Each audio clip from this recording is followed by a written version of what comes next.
Welcome to Giggle vs. the Maelstrom Arena, Round 2, Seht's Balcony.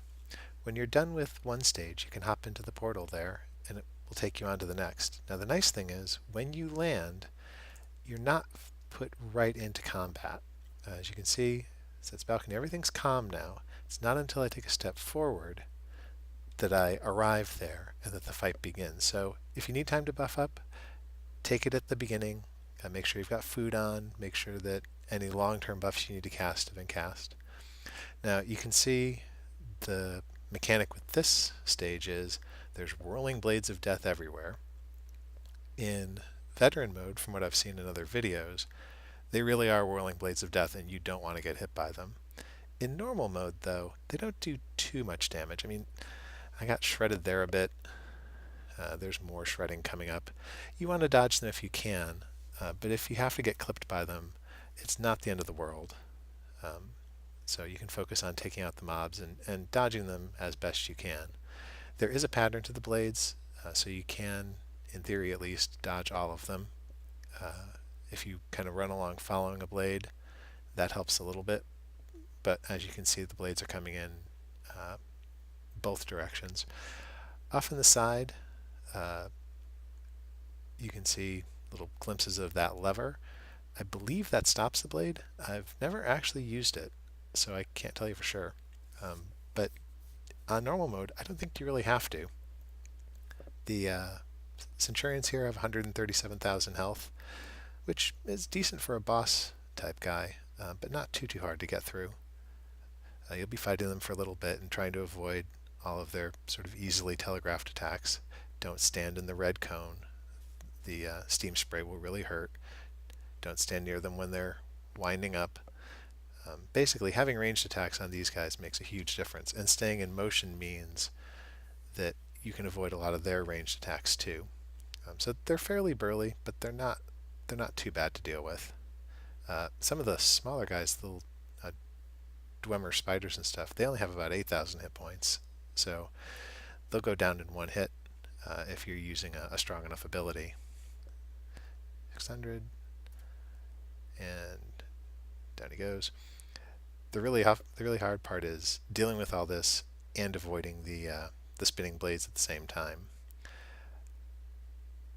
Eventually, there we go. The big lightning thing in the middle starts spitting out attacks, and so you want to avoid those too. But again, on normal mode, like with the blades, the attacks aren't that bad. They're not going to one-shot you, case in point. And as long as you've got some decent self-healing, you can get through them pretty well.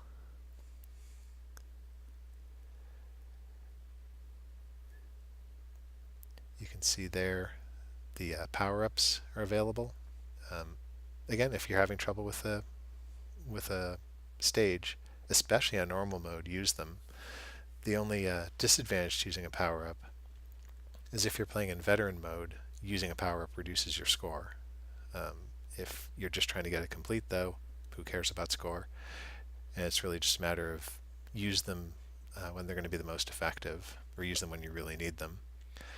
I believe between rounds they do respawn, so you could use all of the power-ups each round. And you see that just happened there. We started round 3 and all the power-ups came back. So even if your build is significantly weaker than Giggle's build here, you can still use the power-ups to cover the difference. Right now, Giggle's VR16, and she's got some fairly nice VR14 gear. The first time I did this, though, I was VR13 wearing a mix of VR6, VR8, and VR12 gear. So you really don't need top-end type loot to get through this. You do need to pay attention though, because getting run over by the blades and then running along with them is not the brightest idea in the world. So far, each of these rounds within Seht's Balcony has been pretty similar. You want to fight the Centurions, they're the bosses who are getting in your way. You want to avoid the spinning blades. You'll have smaller mobs coming along. If you have a monkey pet, he will travel with you happily through the blades. But it's basically stay out of danger, kill the things trying to kill you, and you'll do fairly well. In terms of build ideas for this particular level, movement powers are good. They help you stay out of the way of the blades. Self-heal's obviously critical. That's going to be true in all levels. In this particular one, it's because you're going to get clipped several times. So we get to the bosses in this level now, and we see the kind of one new mechanic that they're going to throw at you above and beyond the spinning blades. You've got a champion, and as soon as you do enough damage to him, he goes down into an invulnerable little crouch, and another champion spawns. There is a limit. There's only 3 of them in total. And the key thing to remember is just to not attack them while they're crouching, because you'd be wasting all of your damage. I've got 2 of them in a crouch now. I look over and the 3rd one spawned, so I'll go over and start beating on him. And with enough damage, you can basically keep 2 of them in a crouch at all times.